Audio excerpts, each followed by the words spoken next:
Love them or hate them, there is no denying that the Starbucks coffee brand wields a ton of influence over modern coffee culture. The brand has basically become a symbol of everything we expect from our coffee experience. Ambiance, comfort, free Wi-Fi, and an insane number of ever-changing and endlessly customizable drink options, and of course, a creative take on the spelling of our name scrawled on the side of a cup. It's for Jesse. Awesome. Order coming up for Josh. But similar to the corporate attempt at personalization by getting your name written on a cup every time you enter a store, there is another idea that Starbucks had that has fallen short. And sadly, it's the coffee.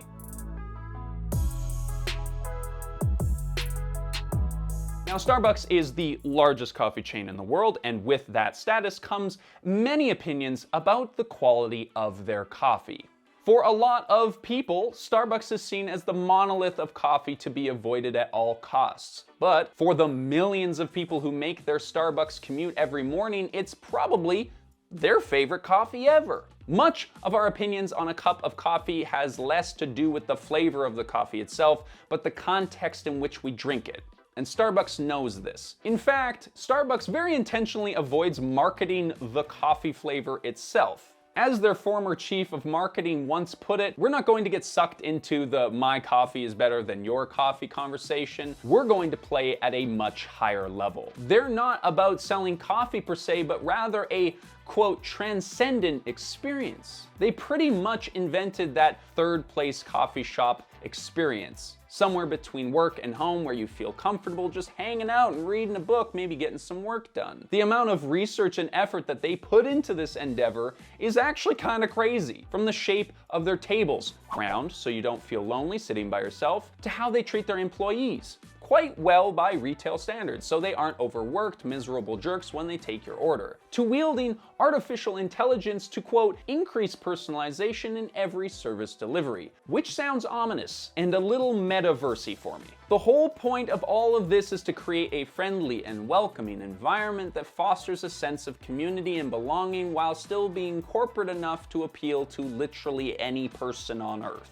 And other than getting your name wrong every time that you go in there, they do a pretty decent job at this. And this is all lovely and frankly just impressive. Except for the fact that pretty much every new hip coffee shop provides a similar experience now, all the while totally outshining Starbucks on the quality of coffee front. The fundamental difference between a Starbucks coffee and newer, cooler coffee brands is how that coffee is sourced and how it is roasted. Now, this is probably not earth-shattering news for anyone, but coffee is the most highly traded agricultural commodity on the planet, with America alone consuming 146 billion cups of coffee every single year. And they're not even the biggest coffee drinkers around. Yeah, we're looking at you, Finland, with your 8 cups of coffee, you caffeinated son of a bitch. God, where did that come from? From growers to roasters to brewers, 125 million people around the world depend on this plant for their livelihood, while the rest of us depend on it for our daily sanity. To say that it is an important industry with huge ramifications for our planet and worldwide communities would be a massive understatement. Which is one of the reasons why coffee has become such a critical talking point when it comes to matters of ethical trade. At this point, we pretty much all know how exploitative and problematic this industry can be, with many coffee farmers living in poverty or even slave-like conditions. And as people have learned about these things, they've risen up and demanded better conditions for our Java suppliers. Now, over the past few decades, interest in fair trade coffee has grown to such an extent that it's almost necessary for companies to show off their eco-credential creds. Or should I say, their benevolence. I don't feel good about that one. That felt dirty. I'm not a dad yet. Come on now. People want to know that they're not destroying other people's lives by continuing their coffee dependency. So coffee companies like Starbucks started adopting labels like fair trade to put their customers at ease. Now, what is fair trade, you might be asking? The fair trade label indicates that the product you're eating has been vetted by a third party. That makes sure that it meets various workplace and environmental standards, which includes things like minimum price, democratic organization, and the avoidance of certain GMO and hazardous materials. The whole point of this is just to ensure that we don't have slavery in our coffee fields so that you can continue your all-nighter coffee binge to finish that history essay you should have finished a week ago. Now, you will be happy to hear that Starbucks was actually one of the driving forces to put some measurable regulations on the coffee industry back in the early 2000s, and that really helped the rest of the industry to adopt the certification. Now, if you look at the Starbucks website and branding, you will get the impression that they are super gung-ho stewards of the environment, fair trade leaders, okay? Their whole mission is to, quote, inspire and nurture the human spirit. With such a slogan and their people first branding, one would think that their care and attention would reach all the way to the people who make their success possible. And indeed, they brag about being one of the largest purchasers of fair trade certified coffee in the world. Oh, no, sorry. That was what they used to say, actually, because they don't buy fair trade coffee anymore. Instead, now they actually created their own certification that's done in-house called CAFE. CAFE stands for Coffee and Farmers Equity, and this move should be a red flag because it definitely is. See, Starbucks boasts that they have been working with fair trade since 2000, but that was actually only with certain beverages in certain countries. See, fair trade certified coffee has been around since 1994, and yet the first Starbucks fair trade coffee didn't arrive in my own country of Canada until 2013. But see, by 2013, Starbucks was already well on its way of phasing out fair trade entirely in favor of this new in-house certification program. And yes, I'm sorry, this is going to be one of those videos. Oh, shit. Here we go again.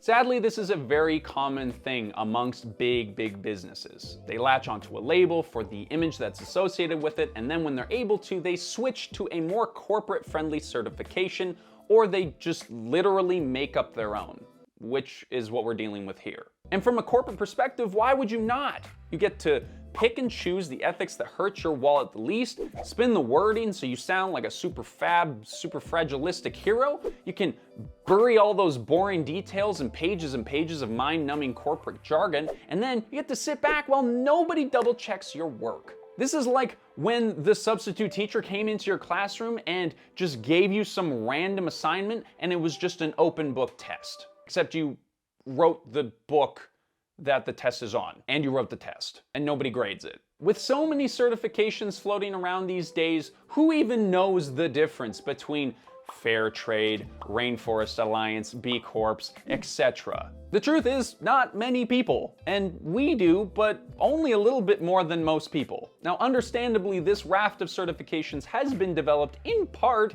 to make the chore of being a consumer easier, but it has also made it much harder. We would love to discuss these certifications in greater detail, but it's not exactly the type of thing that YouTube would favor in the almighty algorithm. If you are interested or you think that you would like to know more about the specific certifications for each thing that makes a company more reliable, let us know, because maybe we can do some bonus content or something like that. But anyway, CAFE was developed in collaboration with outside help from Conservation International, and it does involve a third-party verification process, which I suppose might be better than no outside involvement at all, except for the fact that Conservation International is arguably just a greenwashing PR company masquerading as a nonprofit to help clean up the images of some of the worst businesses on earth who collectively provide almost a quarter of their revenue stream, so that's a bit awkward.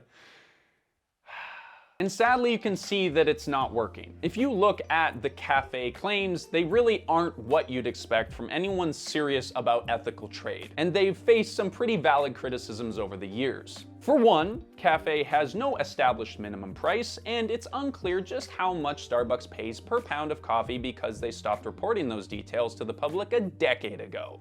Any company that paid a respectable amount of money would be sure to brag about it, right? So we're not gonna assume that they're not paying people what they should be, but they're definitely not paying people what they should be. One of the major problems with the coffee industry is that bean prices are so volatile that farmers are often unable to invest for the long-term success of their crops. This not only sucks for farmers living in constant uncertainty, mounds of debt and risk of shutting down at any point, but it also doesn't bode well for the environment that these crops depend on. Organic and future-oriented farming strategies cost money, which is why it's so important to pay a decent price. Now, at least Café has some regulations in place to protect workers from exploitation, but Café workplaces only have to undergo inspections every 2 to 3 years, with some labor advocates saying that even yearly inspections aren't enough. So it's not altogether surprising that Café certified farms and plantations keep getting caught using child workers and what essentially amounts to slave labor. Oh, but let's be clear, not caught by Starbucks, of course. That would require them to be like proactive and deal with the issue. That they were caught by local inspectors. Taken together, it's really hard to imagine Starbucks as caring about the well-being of the people it depends on for its $30 billion a year in revenue, except maybe as a marketing ploy. But sadly, they didn't even go that far. Unfortunately, this kind of disassociation from their supply chain has some real-world ramifications. Coffee is an incredibly dramatic plant. You can't just stick it anywhere and hope that it grows. And it's very susceptible to changes in the environment, deforestation, changing weather patterns, pollutions, and so on. This is basically like the prom queen of plants. We're at the point where Arabica beans, the most popular coffee drank around the world, is literally listed as an endangered species. And that's impressive considering that it's a species that humans have farmed in order to make as many of them as possible. In fact, 60% of all coffee species around the world are threatened with extinction, according to one team of researchers. But don't worry, it is not all doom and gloom. If you've made it this far, thank you so much. We're gonna reward you here with a little bit of positivity boost, okay? The Goliath of corporate Starbucks has a challenger named David with a new perspective. A beanie rolled up high on his head, some scuffed up Converse, and a palette of a sommelier. Yes, the hipsters have once again looked disapprovingly down on the cultural norms and presented an alternative that costs a lot more money. Starbucks and their fair trade coffee gymnastics is what is known in the coffee world as second wave coffee. These big brand chains transitioned us away from drinking the cheap, often instant coffee of the first wave purely for the caffeine boost to this new experiential lifestyle coffee. But our hipster July toque-wearing friends are not going to be drinking any of that, no sir. Third wave is local coffee shops with tattooed baristas only serving small batch roasted beans harvested 2,000 meters above sea level, weighed to precision, brewed at the exact right temperature for that specific bean, and of course served black because cream and sugar essentially amounts to blasphemy. This is the know absolutely everything about your coffee movement, which, despite its penchant for pretension, has been an important step towards supporting local farmers. Love them or hate them, these guys are actually making a difference. These coffee shops often have direct relationships with small-scale, single-origin producers that are able to grow their crops more sustainably and at a higher quality, so you can get that much-needed caffeine fix with the relative ease knowing precisely where your beans are coming from. Third wave coffee hailed a trend in the industry towards more intentional harvesting, roasting, and brewing with a focus on falling in love with the coffee itself. It paved the way for what some enthusiasts have been referring to as, yes, fourth wave coffee, or the science of coffee. Basically an even more precise technology advanced version of third wave with more of an emphasis on learning how our coffee production is affecting the environments we depend on. All of these waves combined provided the basis for the latest iteration of coffee consumption, yes, the fifth wave of coffee, the business of coffee, in which we see the ideals of third wave implemented at massive scale. This is business meets ethics and is well underway with such brands as Blue Bottle Coffee, Bluestone Lane, and Caravan Coffee Roasters.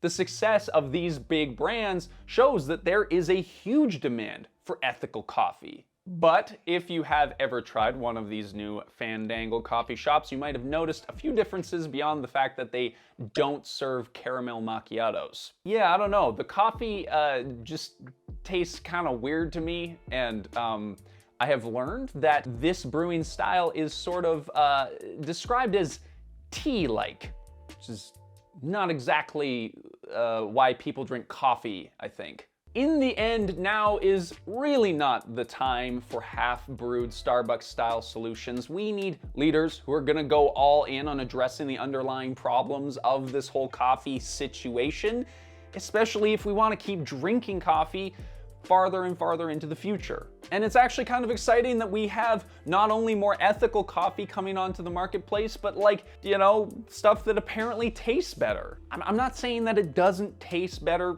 but it just doesn't taste like coffee to me. But that being said, I don't actually drink coffee. I drink coffee like maybe once a month. So yeah. But regardless of whether or not you like the flavor and palate of this new coffee, you have to be able to appreciate the standards that have been put into them from an ethical standpoint. So when you're going to get your next cup of coffee, please consider trying one of these new sustainably sourced coffee brands, or just drink less coffee, because that's what I do. But regardless of your coffee preferences, thank you so much for watching, and we'll see you in the next one.